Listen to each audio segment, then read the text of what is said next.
Hi everyone, welcome to another video. Today I'm going to be doing the embossed resist technique.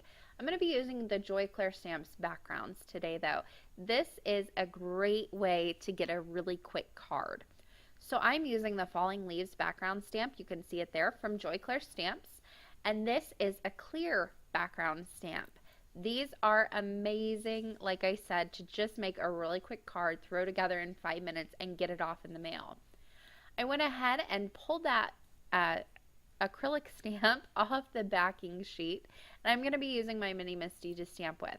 Now, the majority of the time when I stamp with these, I just leave them on the backing sheet and stamp them using my hands. I've got a video where I do that. I will leave that linked in the top right hand corner. It's much easier to see than to explain it with words. So if you want to go about it that way, you can check out that video. I'm using my Mini Misty today because I'm using Versamark ink. I just wanted to get a better impression with this ink pad. So I went ahead and prep my surface. You do want to prep your surface, whatever you're stamping on, whenever you're doing this technique to cut down on stray powders. That's just going to help you in the long run. So I prepped my surface with an anti-static tool, inked up my stamp with some Versamark ink, and then I'm going to give this a really good stamp down onto some plain white cardstock. You can use whatever kind of cardstock corresponds with whatever medium you're going to be doing your resist with. I'm using inks today, which is why I'm using cardstock, but if you wanted to use something like watercolor, you need to use a watercolor paper. Kind of self-explanatory. So once I had that stamped down, I'm going to go ahead and grab out my cardstock, put it over a coffee filter, and put on some white embossing powder.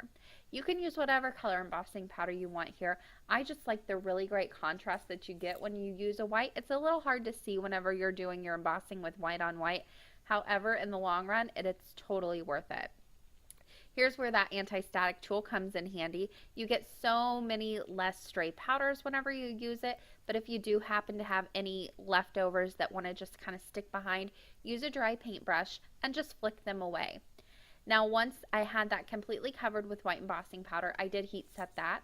I heat set it off camera because I have to hold it really close to be able to see when it melts with my white embossing powder.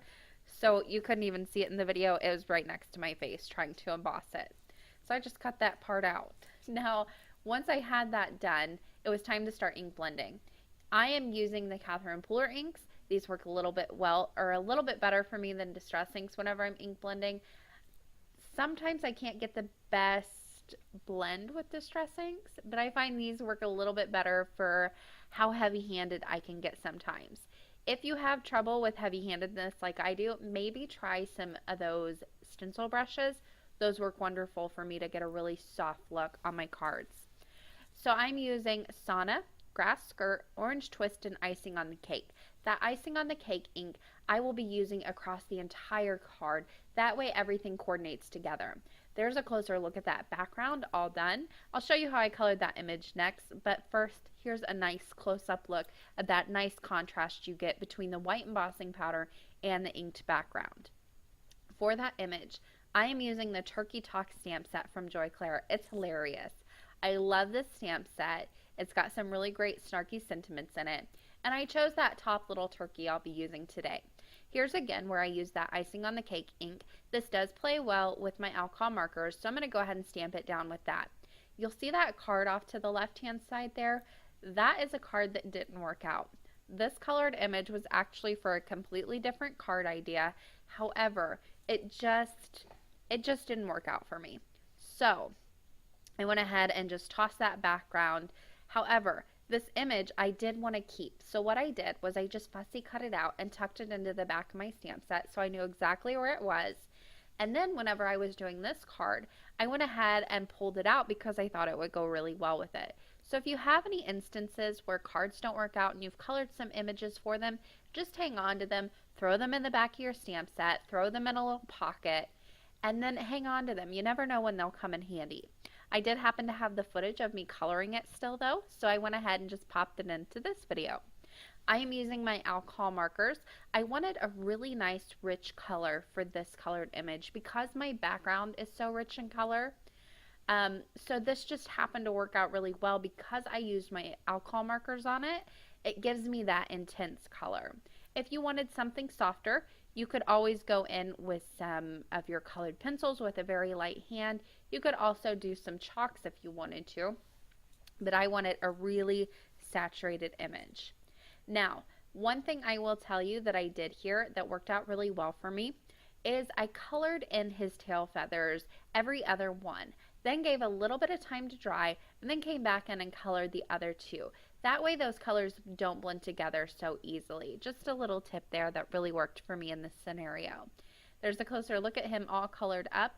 I did fussy cut him out. I do want to mention though that if you buy Joy Clair stamps, you get the automatic free SVG cut file download no matter what stamp set you buy.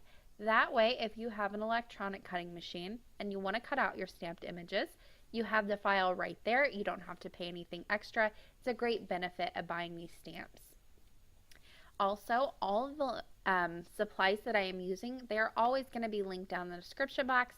So if you have any questions about ink colors, dyes, markers I used, you can find those all down below and linked so you can easily find them online. I went ahead and added a craft mat that is 4 inches by 5.5 inches to my A2 top folding card base. Then I'm going to go ahead and add on that colored panel that I ink blended on top of. I did trim it down just a little bit. I added a border on the bottom, and die cut border. I just grabbed one that I had in my stash.